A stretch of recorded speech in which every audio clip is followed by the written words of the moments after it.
Welcome inside the Treehouse on a Friday right before Christmas.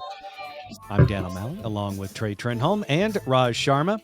And if any of you are looking for a last-minute gift for me, I would appreciate some good fucking internet.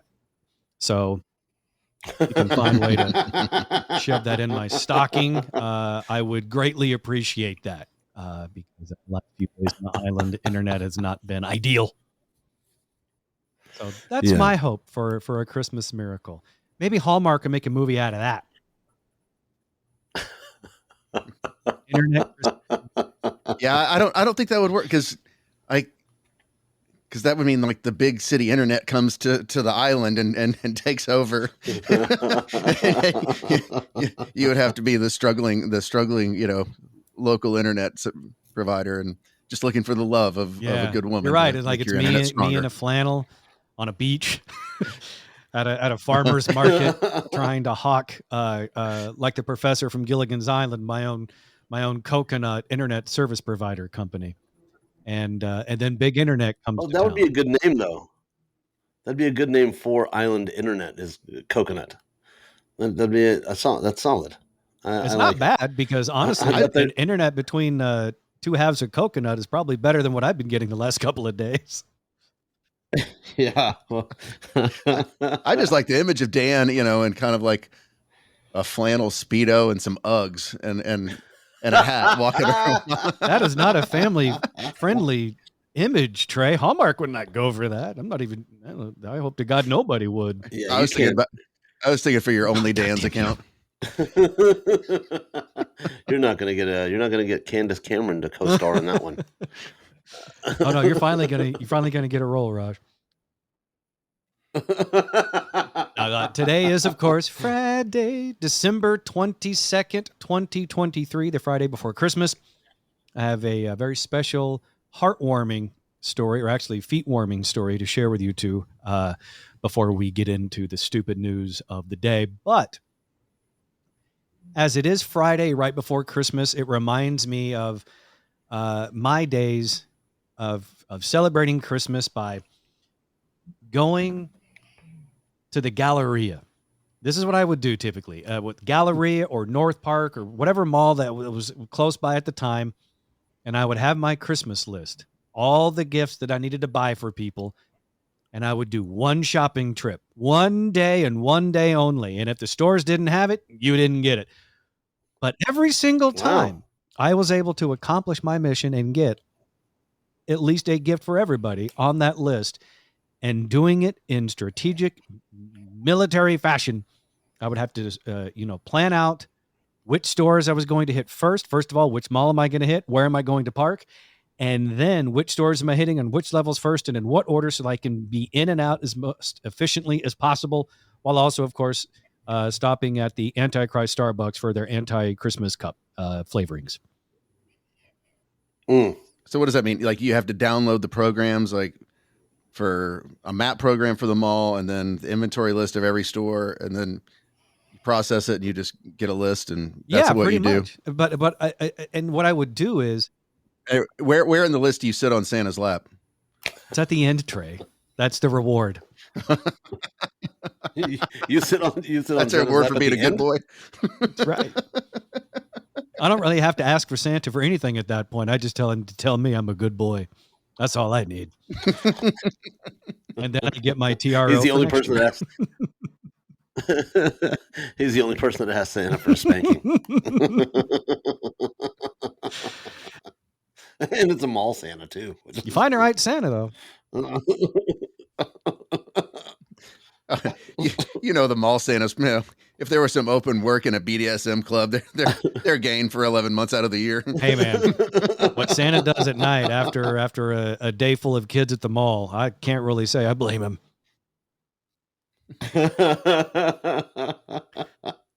They make really good money. Do they? Oh yeah, a buddy of mine, her dad is a Santa Claus, and for this he'll clear 140 for the Christmas Seriously? season. That's what 100%. I'm not frozen. That's just me stunned. Wow. Okay. Yeah, he clears about anywhere between when he first started out. I guess I don't know if there's a hierarchy or whatever the corner is or whatever, like whatever you have to get. But I don't now think Santa's he's working been a corner, doing. Raj. Yeah, I don't know how it works. Is there a Santa's Union? I mean, not in Texas. I'm sure there is in LA. I'm positive there's one in LA. I mean, now we have another storyline for our Don Kringle movie of Yeah. He's gonna oh, break. He's gonna break the unions. yeah. But yeah, he clears about anywhere between 140 and At what 150. mall? Like, is that the North Park Um, Mall, or is that like the Hewlin It does Santa? between malls and like appearances Bachelorette parties? and like you'd be surprised. I don't know if I would be anymore. But yeah, yeah. Big town paying big bucks these days. That's you just age yourself because I don't even think it's there anymore. Like I don't even think the building is like physically. I don't know if the They building's used to not have there. gun shows there. Yeah. Santa's still I bet Yeah. Santa's still there. My spot still runs for it. Yeah, but like appearances and like showing up to like kids like Christmas parties and corporate parties and all that stuff. Like he makes like that's what he does and he's done for the year. God, So, I bet there is a gun show that has a Santa there. I bet that you're talking about a Santa that rakes it in. yeah, Oh, yeah, yeah. and that's not even a Santa you can mug at the end of the night. Although you'd want to, because he's got some good stuff in that bag.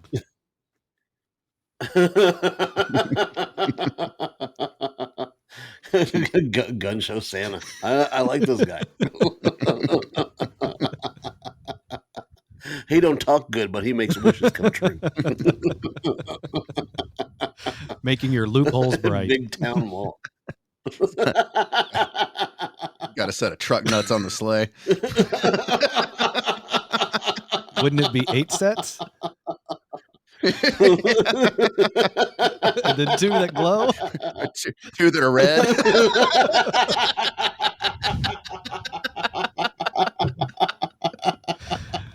Yeah, it's already a Good Friday show. He just calls Mrs. Claus his old lady.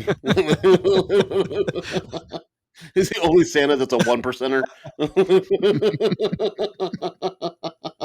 All right, before we get too far down into the into the trenches of Christmas, let me share a quick story for you to bring us out of it. Something uplifting that I wanted to share with you guys briefly, and that is, so the day after we did our Christmas roadshow at Shakerton's, Tara and I got in a rental van because we had to take some more of our personal things from Texas to Florida to be shipped here to the island.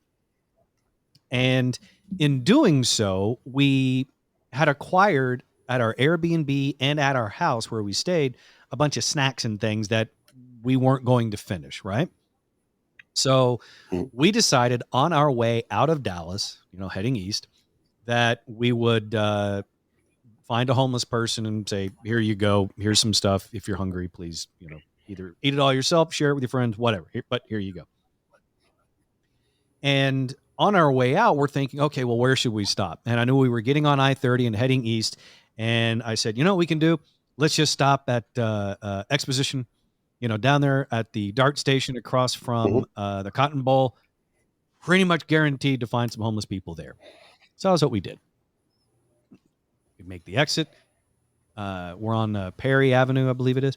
And I'd say almost immediately see this homeless lady sitting in front of, I don't know if it was a bar or a barber shop. Obviously, it wasn't open, but she's just sitting there, and she's sitting in the sun. And I realized now that was very strategic because it was a cold morning on Saturday or Sunday, December 10th, but it wasn't so bad in the sun.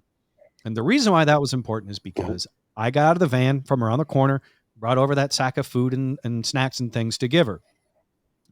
And as I turned the corner, I noticed that her legs are sticking out into the sun, and she's not wearing any shoes, and she has no socks. And that's why her feet were in the sun, because they were frozen. And I immediately felt silly for handing her a bag of like Special K protein cereal bars and Cheerios and Cheetos and things that we stole from our Airbnb.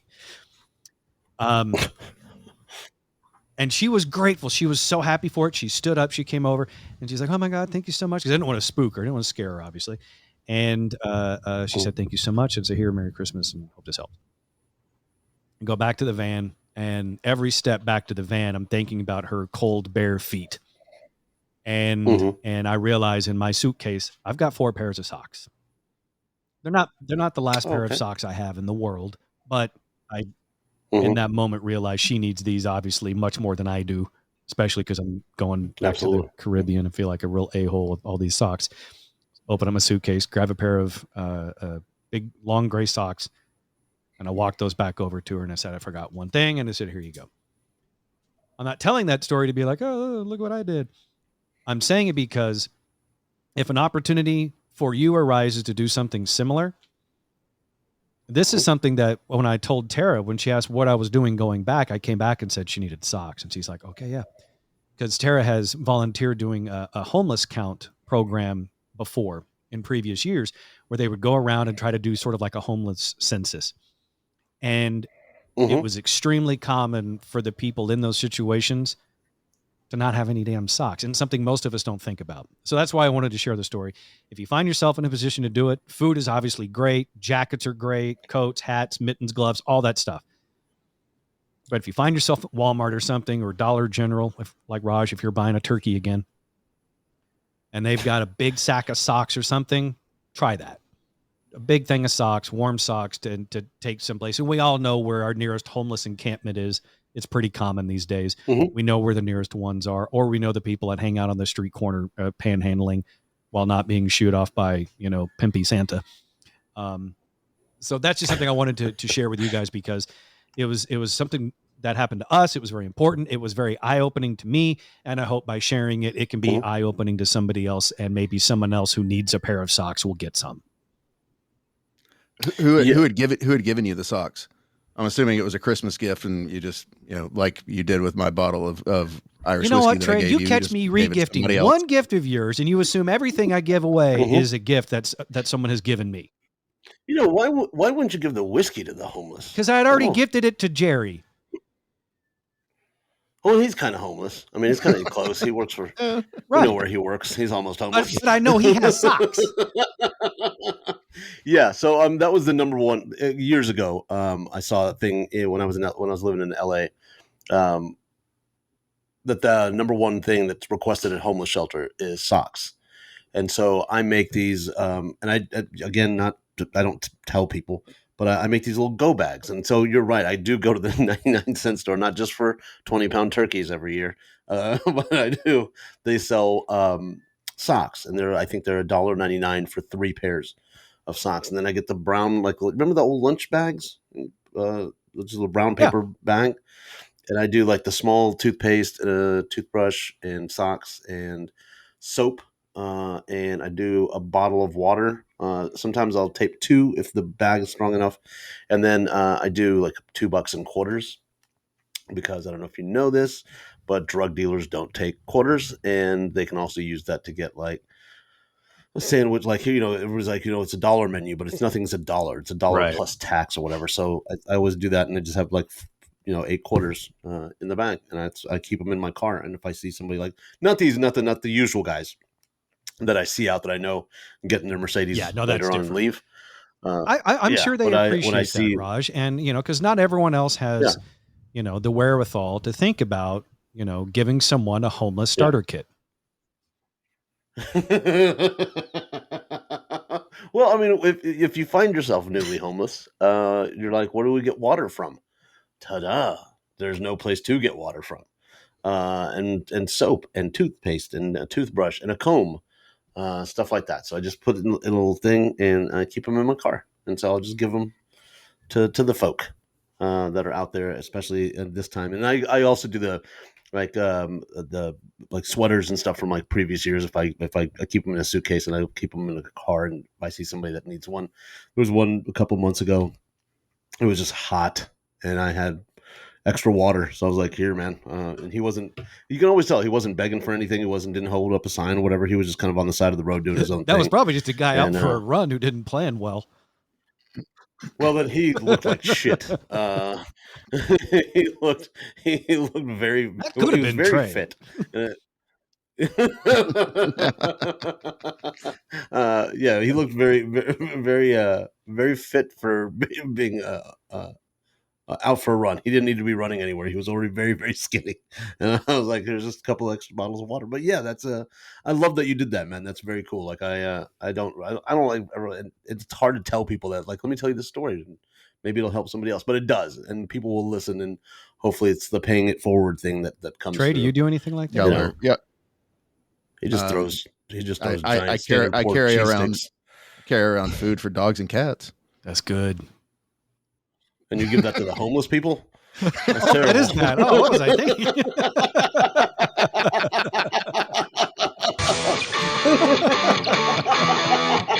needed that clarification. You're in the Treehouse. Visit us online at treehouseonair.com.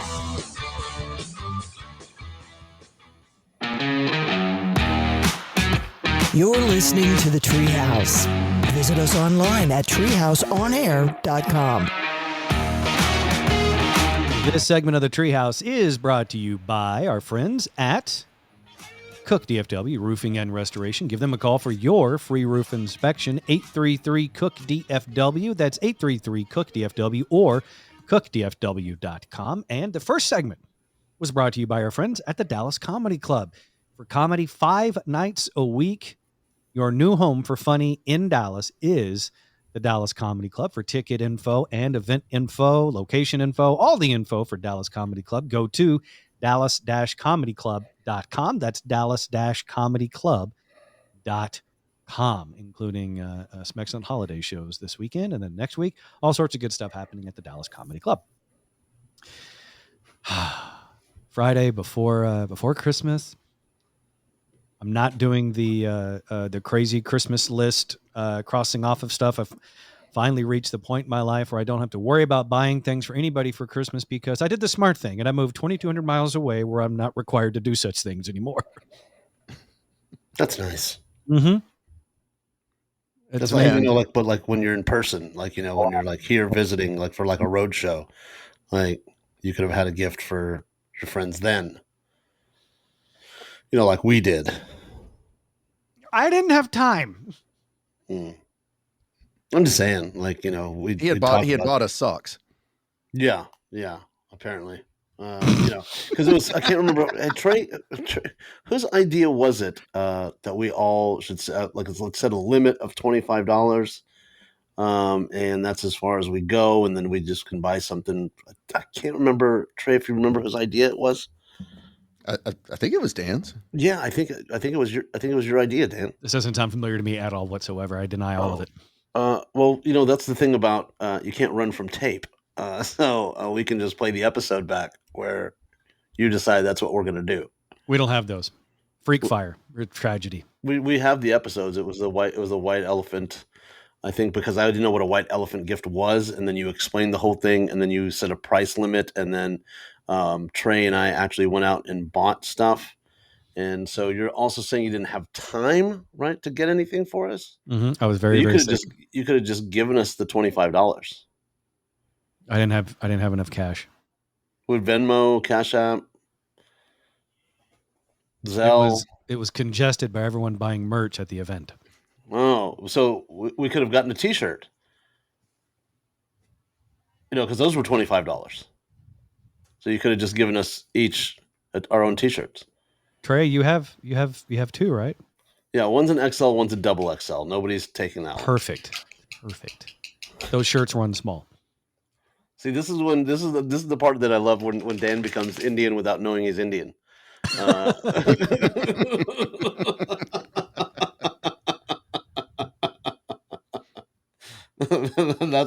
what happens. It's like I got so busy. I did. I got really busy, and out of nowhere, birthdays showed up to distract us all. Today is Friday, December 22nd, 2023. I do love you guys. I'm just really terrible at giving gifts now. Birthdays today, because today is... you're good at giving gifts to other people. It just seems to be Yes. us. Yeah. Yeah, you managed to give everybody else their gifts. All right. Well, I tell you what, it's kind of a good news, bad news situation. The bad news is you guys don't have a gift. The good news is I now have a resolution for next year. Oh, good. And your forgetfulness will keep that intact. I can't control what I choose, what my brain decides to remember or forget. Look, more birthdays. As I mentioned before, today is Friday, December 22nd, 2023. Birthdays today. Pop singer, I guess she's still that. Megan Trainor, she is 29 today. Actually, I guess now that she's it's this day would probably make her 30. So she's the big 3-0 today. Rapper DaBaby is definitely not a baby. He's 32 today. Now I have to skip over all the TikTok and Instagram stars. So I hate that they're in here. TV actor Joshua Bassett is 22. TV actress Genevieve Henelius is 24. Movie actor Bryce Geiser is 18, but the photo they have for him makes him look like 6. Here's someone that we all know. Actor, director, producer Ray Fiennes. He is 61 today.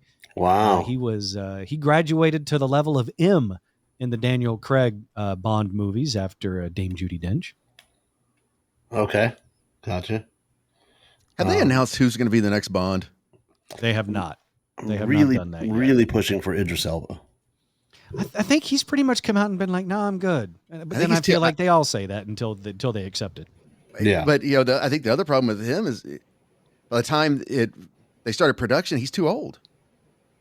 Because I think they want someone who's got a 10-year span, and I think Sean Connery was born old, and he's still got the gig. So I think Idris will be okay. Well, you say, but you think about it, they actually were 60 seems to be the threshold that they walk away from Bond stars, because that's about how old Connery was, and then Roger Moore, Timothy Dalton. I think they just got rid of him.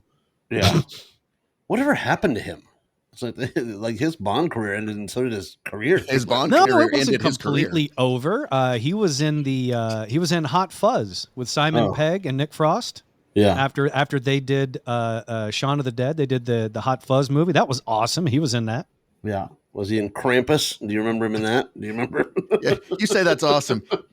You were James Bond. And now you're in Hot Fuzz. Yeah. Look, man, there are some things you're just gonna have to contend with if you kind of peak in your acting career or just your career in general. Like some people would say, "Oh, you go from the Russ Martin show to a podcast." Yeah, but it's the next evolution. It's the next thing. You started out as James Bond, and he's still a working actor. He was in other stuff after it. I can't name any of them off the top of my head.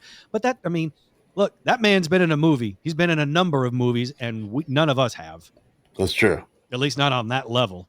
I mean, like Raj and I have done a couple of things for friends, but I don't know if I want to admit any of those things. Yeah.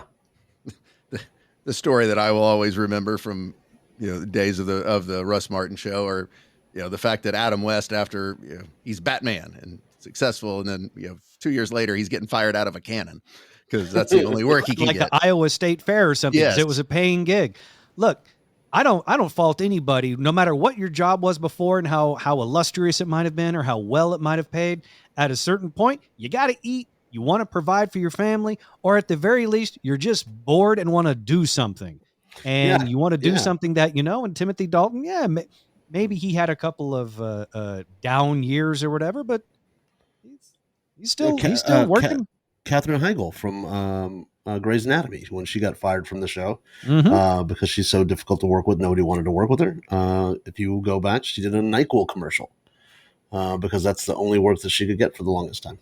And I didn't fault her for it. I mean, was it a step down from the TV gig? Sure, 100%. Yeah. But I like the fact that she had to. It was actually really smart of her to do that because it showed humility, which is one of the things that was one of the complaints about her. Yeah, but I don't think people when you get to that level of where people are complaining about you, they don't see humility in that. They go, "That's what that bitch gets." Like that's what they see. Because I remember watching it. I was like, "Is that Catherine in a NyQuil commercial. Like you don't see that. Like for the longest time, that was a big taboo. For the longest time, you didn't see Hollywood actors in. They would do them overseas.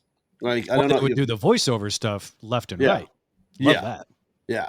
But the commercials like just selling, pitching chips or beer or whatever, like they wouldn't do that here locally because it would be like a little stigma to the career. But overseas, like Schwarzenegger's been doing Schwarzenegger, Stallone, like all those guys have been doing commercials in Japan for decades. And then there was a TV show on Fox, whatever, that leaked all these international, like goofy international commercials. And they're like, everybody's like, what? They won't do them here. And so then that's when now you see celebrities in commercials here now. So that's kind of interesting. But yeah, Well, there was also a stigma if you were considered a film actor. yeah. There was a stigma for the longest time about doing any TV. Oh yeah, for sure. Yeah. And now everybody wants to do a Netflix run or a Hulu run. So yeah, I mean it's Yeah, I mean, it pays out the ass. Of course they do. yes, but again, going full circle, I would love to see Idris Elba get it because that should be very cool to shake things up in the world of the Bond. I see what you did there. See, you see, I learned it from the best. Who is he? I'll kill him. He's already dead.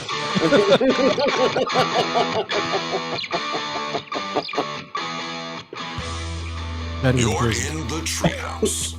Visit us online at treehouseonair.com.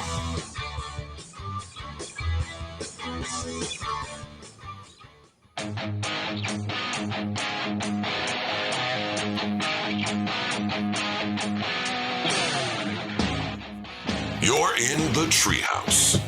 Visit us online at treehouseonair.com.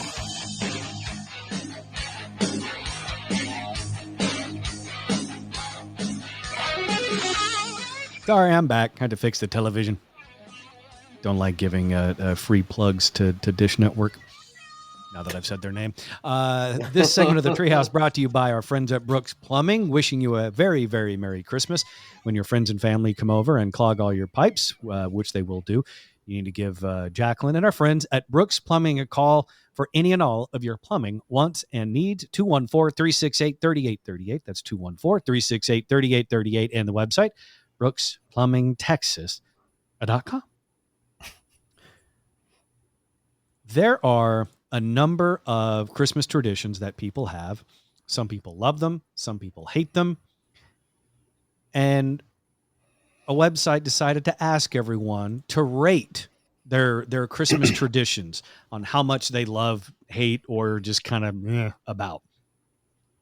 And I'm always fascinated by these things because one, I think people like to compare. Even though I'm a firm believer that comparison is the thief of joy. Mm-hmm. Sometimes it's okay because it's interesting to see how different people do things, even if it's like at a similar time. Like Raj, I don't know, like in the Indian community, for an Indian holiday or maybe a Hindu holiday, the Indian families compare like decorations or meals compared to other people. I think it's a natural human thing, the way us white Christian folk in America do for Christmas. Oh yeah. I mean, it's everything's a comparison. Like everything. So like, whose kid's doing what? Whose kid's a doctor? Whose kid's is not? Who went to school here? Who went to school there? What what food did they serve at this holiday thing? What food did they serve at the wedding? Was there alcohol? What kind of alcohol? How expensive was it? I mean, it's all of it. So there's a never-ending comparisons to everybody else. Like, so and so had a Diwali party, which is basically our Christmas. And they had this. It was catered by these people, and they had full 4 bars, and it was an open bar, and it was all top shelf. And then we went to this one, and that place just had beer and wine, and I'm like, what do you guys? You're not bringing anything. Like, what are you complaining about? But yeah, I do know this. If you want to win your holiday party, whether it's like you said, Diwali or Christmas or Easter, whatever it is, I feel like we can make this happen. What you need to do is you need to get yourself on the list for Trey Trenholm's Tenderloin. Yeah, I'm not going to take that to the Hindu parties. That's a bad. That's a different way to win the holiday. That's a way to get your family disowned by a bunch of Hindus. Is bringing that juicy beef tenderloin to a bunch of Hindus. I just love that you referred to Trey as juicy. I mean, that's a stripper name. Is beef tenderloin. That's right there. Lord Beef Tenderloin. Yes, Lord. Yeah, you got to make sure you get the proper title. So anyway, yeah, thousands of people weighed in on the website that suggested various Christmas traditions. So there's all these Christmas traditions, and thousands of people weighed in on whether or not they love them, they're sort of meh about them, or if they actually secretly hate them. Mm. And I've got the results. Making Christmas cards. Just over 10% of people say they not only send out Christmas cards, but they also make them. Wow. There are very few people that I still know that do Christmas cards. There are a handful, and it's usually younger families because they just had a kid, second kid, or I don't know, they had a kid that learned how to graduate 6th grade or something, and they feel they need to tell everybody about it, so they do the Christmas card. Make a card for everybody and see about sending them out to everybody else to show them what they've accomplished. Yeah, because the bumper stickers that my kid's an honor student at some elementary school aren't enough. No. They need to send the same thing, but with like a Santa hat on it. Gotcha. Okay, so just the people that do that. Okay, I've never met I've never met that many sociopaths, so I don't know how that works. You make a Christmas card. 14% of people get their Christmas shopping done by Black Friday. To me, that's just no fun. That takes the excitement out of it. But if maybe someone's idea of excitement is getting it all done before Black Friday and feeling like they can lord it over everybody else, then I guess that's fine. Whatever floats your boat. Well, yeah, that's easy for you to say. You don't even do any Christmas shopping. You just wait to see what you get, and then you repurpose it and regift it. Yeah, and then you don't buy anybody anything else anyway. Yeah. All I'm hearing is you sound jealous, Trey. Also, 14% of people are really into doing Christmas family photos. I guarantee if you're the one person that's into doing the Christmas family photo, you're the only person in your family who's into it. Everyone else does not want to be there. They don't want to do it. And I guarantee you the kids are thinking, we could Photoshop this. Oh, I'd love to do one of those. I've never got to do one. That seems like fun. Like get the dogs and like the girl and the just. Well, in the, you should in the do that. matching You should get outfits. your girlfriend, Raj, and you get your dogs, and you go to the Olin Mills, get the wood paneling in the background, a little antler, No, but just like when we're wearing the matching shirts and the dogs are there, and I never got to do one of those. Like you guys, I'm sure have. I never got to do one of those. Yeah. See, don't take for granted what you were able to. What's stopping experience. you, Raj?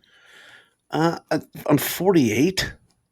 And I'm like, it sounds like a bucket list thing. You need to. Mm-hmm. I don't know. I would like to. I mean, I'm not going to be on my deathbed like, where's the flannel? Like, I'm not. I don't really care about that. But I mean, like, I didn't get to do that kind of stuff. Like, I've never carved a pumpkin. I've never done. Sounds to me like you have a whole series of photos that you need to be shooting. Yeah. That'd be weird. But like, look at me carving a pumpkin at 48. But no, I've never. You guys got to do. All my white friends got to do all that stuff. Like, hey, there's no reason why you can't catch up, Raj. Just because it's sort of like a white thing to do before you're 30 doesn't mean that you can't do these things before you're 50. That's true. I've never been on a go-kart. See, look at your white faces. Look at the sheer disappointment. You never went to Malibu? No. Wow. Nope. You never went to that sketchy place off of 75 between Bartlesville and Tulsa? Choctaw? I don't know what that. I don't know which one that is, but no, I never got to do the go-karts. I never. My mom was. I told you my mom was a nurse, so anything like motorized, my mom was like, you're going to die, and I'm like, okay, well, I guess we're not doing go-karts. Well, she wasn't entirely wrong, and she did work in an emergency room, so she had experience with it. 21% of people love putting up their Christmas stuff before Thanksgiving.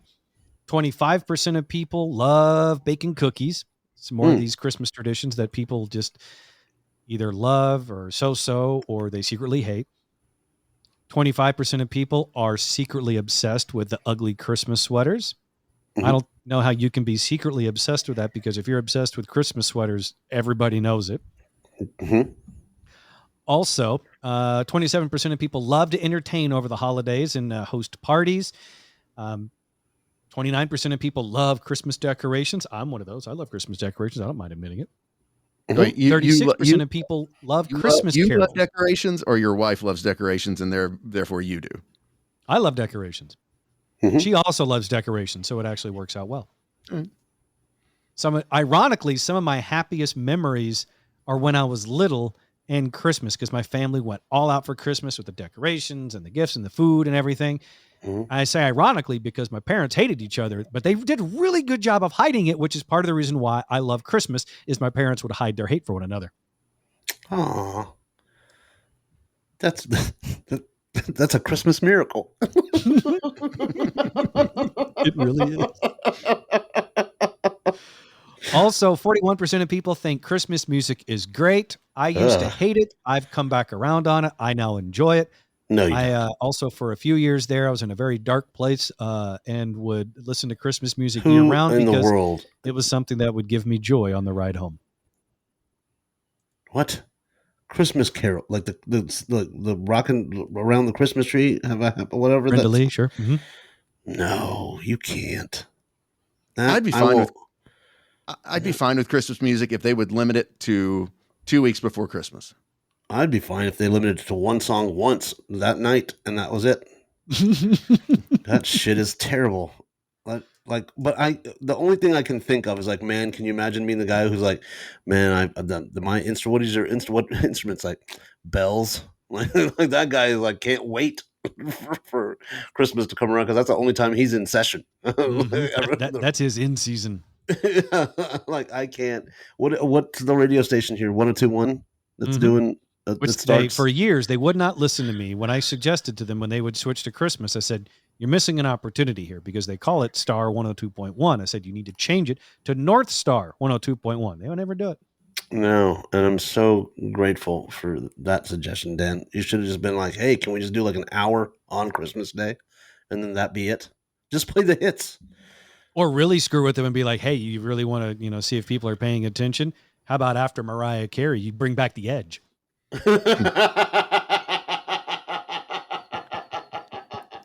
We don't do that either. No, I would listen to that. Well, if you had back then you wouldn't have Christmas music on 102.1. It'd still be the edge, but no one listened. I know. I just can't. Yeah, so I can't. With Christmas music and Christian rock are in the same boat, and I hope it floods and sinks to the bottom of the ocean. Well, that's the irony, Raj, is because of the genre of music. That's not going to happen because those are the two genres of music that made it onto the ark.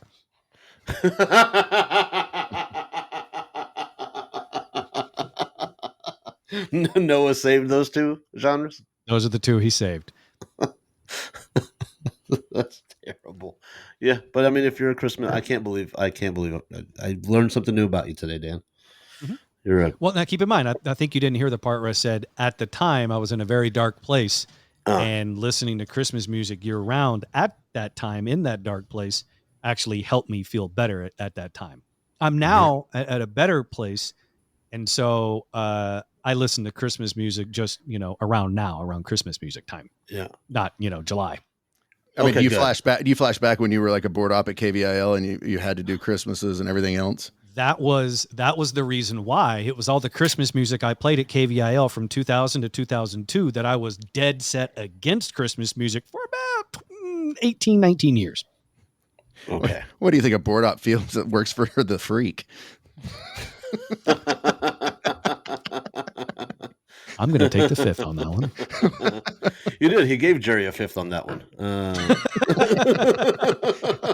And all they do is watch Hallmark movies because they can't watch sports anymore.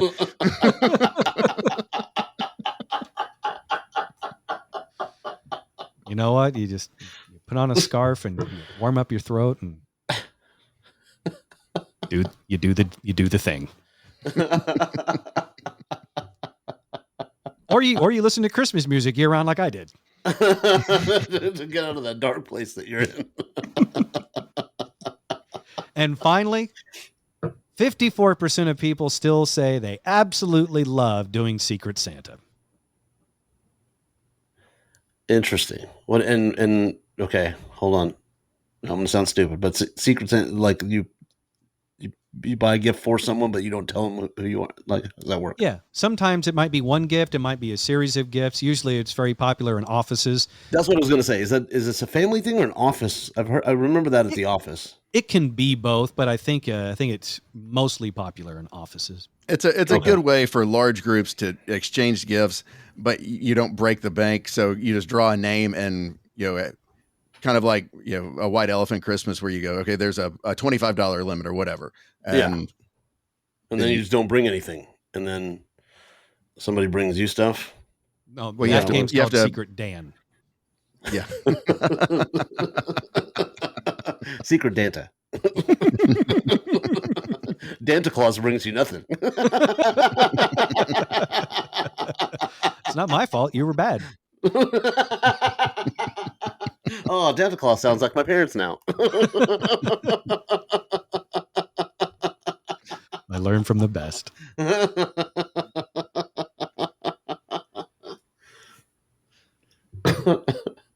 Santa Claus sounds like something you can do on your only dance, though. Yeah. Almost